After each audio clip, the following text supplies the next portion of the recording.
I didn't learn the truth about myself because someone told me. I overheard it by accident. In that moment, I realized one person in my family had known everything from the very beginning, and he looked me in the eyes for years, pretending nothing was wrong.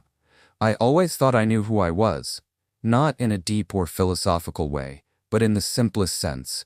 I knew my name, I knew my family, I knew where I came from, or at least, I believed I did in our house. There were no loud arguments or whispered secrets behind closed doors. Everything felt calm, too calm. My father's name was Dorian. He was a man who valued control, quiet, distant, always certain of himself. My mother, Maribel, seemed warmer, but there was always tension beneath her kindness, like she was constantly afraid of something. My younger sister, Leora, rarely opened up and became more withdrawn as she got older. I trusted them, completely. I was 20 years old, studying, working, still living at home while saving money to move out. I had plans. I believed I understood my past and had control over my future. What I didn't know was that this confidence was built on a lie, and that one accidental sentence would be enough to destroy everything I thought was real. That evening started like any other. I came home earlier than planned. The house was quiet, but the kitchen light was on. I took off my jacket and was about to say hello when I heard my parents talking. Their voices were low, not whispering, careful, the way people speak when they don't want to be overheard. I stopped in the hallway, not on purpose, just instinct. "We can't keep delaying this," my mother said. Her voice shook slightly. I noticed it immediately. "Now isn't the time," my father replied. "He's not ready. Dorian, he deserves to know." Then there was silence, heavy, uncomfortable. "If he learns the truth," my father finally said, "he'll never trust us again." My chest tightened. The truth about what? I stepped back quietly and shut myself in my room. My heart was pounding so loudly I was sure it could be heard through the walls. I barely slept that night, knowing only one thing for certain. That conversation was about me, and I was never meant to hear it. The morning after that conversation felt wrong. Everything looked normal. Too normal. My mom made breakfast. My dad read the news.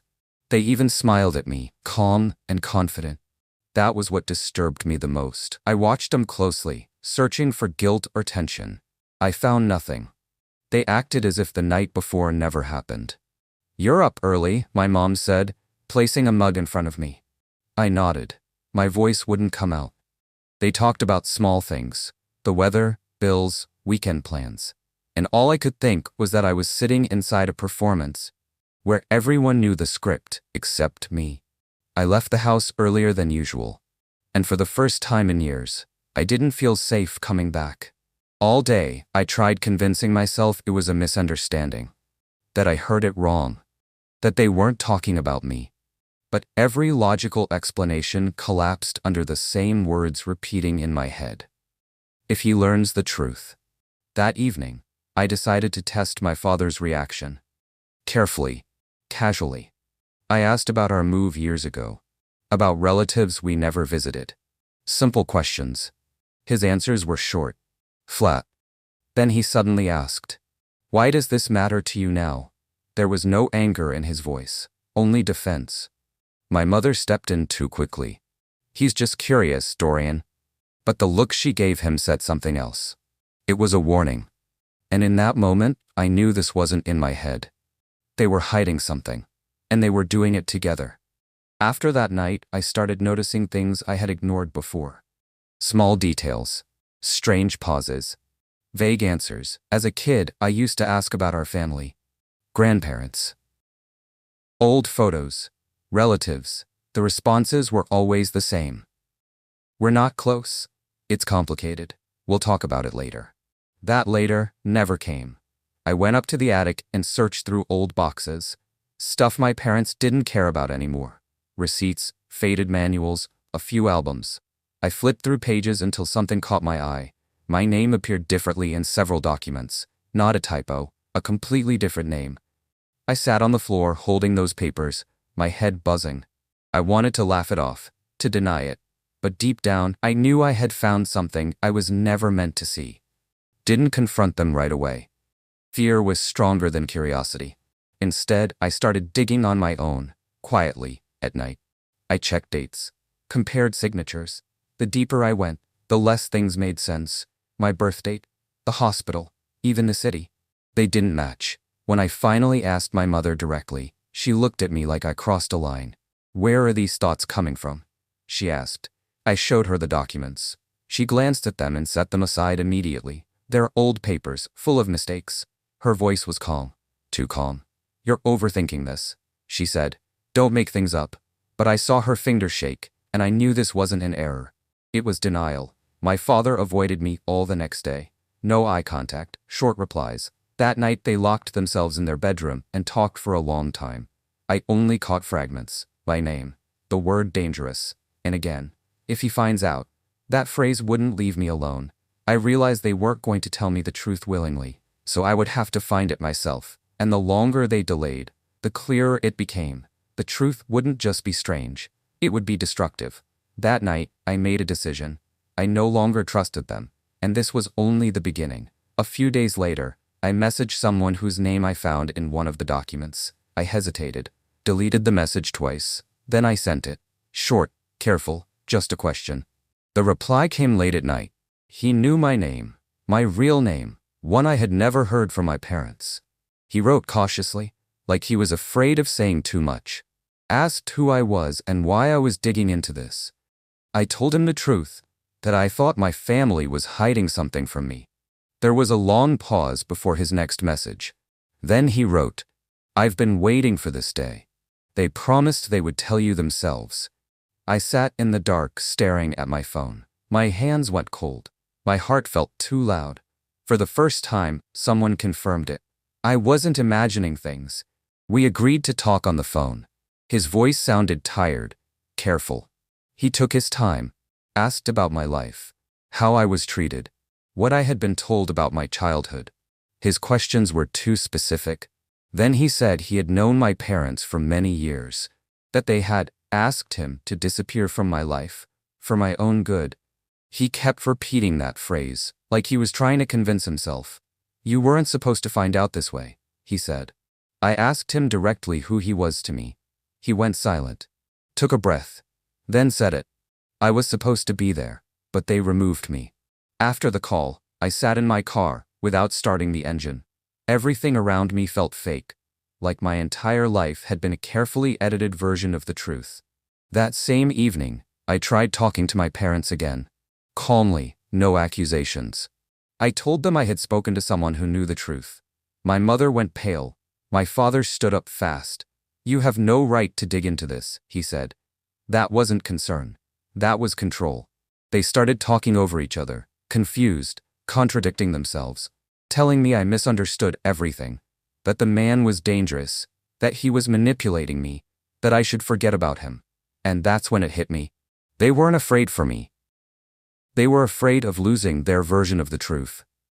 The next few days felt like a quiet war. Nothing was said out loud, but everything changed. My parents watched me more closely. Questions about where I was going, who I was texting, why I was suddenly locking my door at night. Every conversation felt rehearsed, like they were trying to guide me back into a version of reality they controlled. I reached out to the man again, the one who had called himself removed.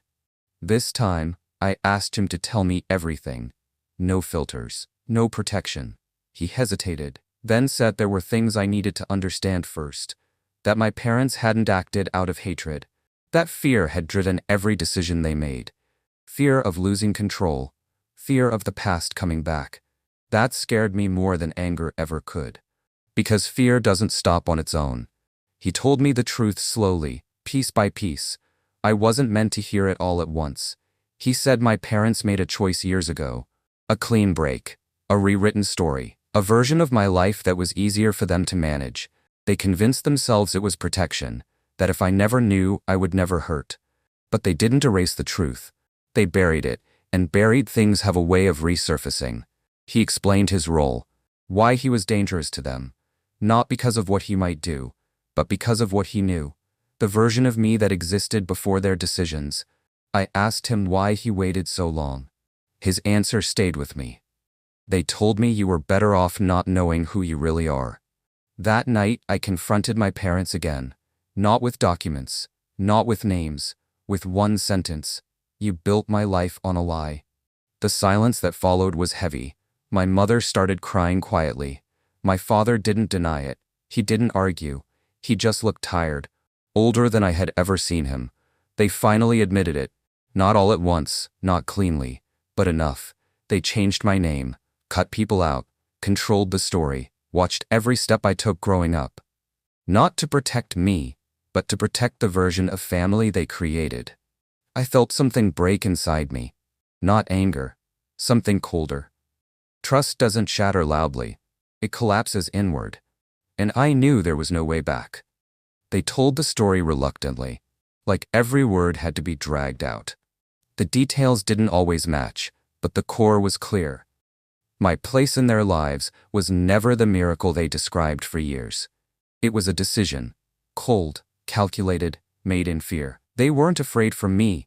They were afraid of what I could disrupt. My past didn't fit their plans, so they erased it. People were removed, facts rewritten, questions shut down before they could grow. I listened and felt a hollow space forming inside me. Not pain, not rage, just the realization that my entire identity was built on a version of reality that worked for them. I wasn't a person, I was a compromise. And the more they talked, the clearer it became. They felt no real regret. I asked about the rest of the family. Who knew? The answers were short and evasive. Some suspected, some guessed, some chose not to ask questions. The silence was collective. The hardest part was realizing I had been taught to trust people who actively participated in the lie. Holidays, family dinners, smiles, all of it looked different now, like a performance where I played a role without knowing the script. When I asked why no one stopped it, my father answered simply, "It was easier this way." That sentence hit harder than any confession, because there was no excuse in it, just convenience. That's when I understood that family isn't always the people around you. Sometimes it's the people who agree to stay silent together. After that conversation, the house stopped feeling like home. Every sound irritated me. Every look felt like an evaluation.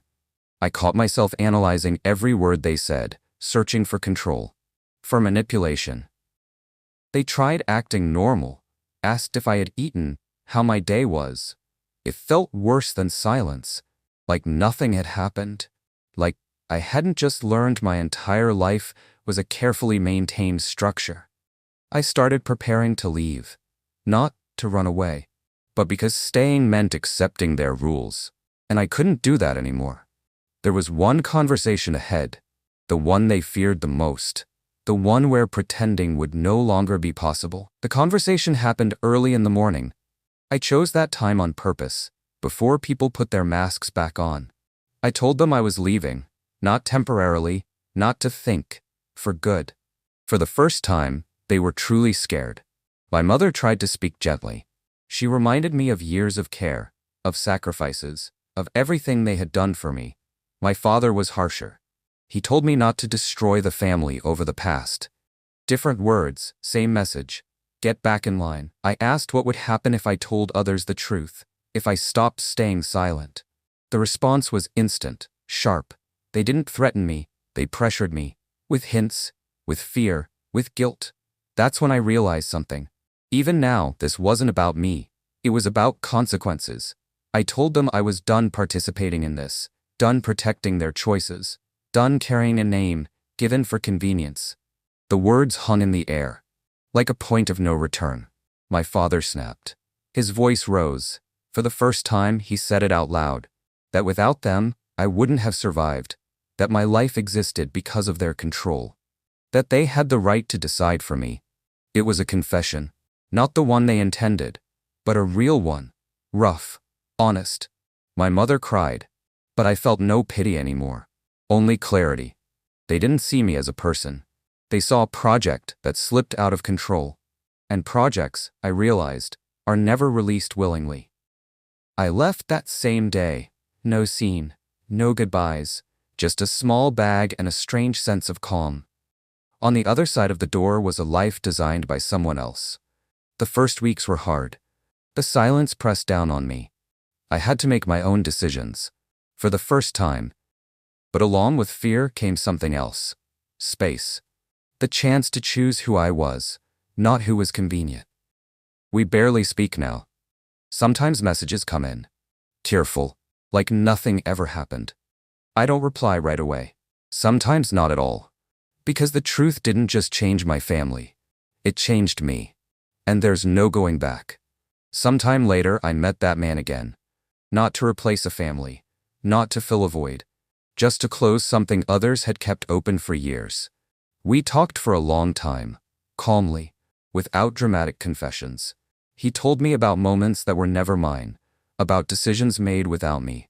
About how easily adults convince themselves they know what's best for a child. Even when it costs that child the truth.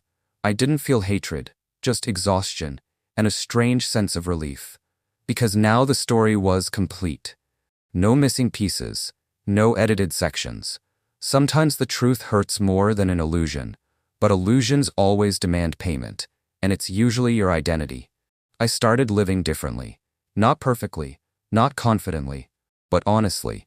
I made my own choices, made my own mistakes, and for the first time, they felt like they belonged to me. No script running in the background. Sometimes I miss not the people, but the feeling of safety, the simplicity. A life where questions aren't asked. But now I know the price of that simplicity. My family stayed where it was comfortable for them. In their version of events. In their justification. I don't try to convince them anymore. Because truth doesn't need defending.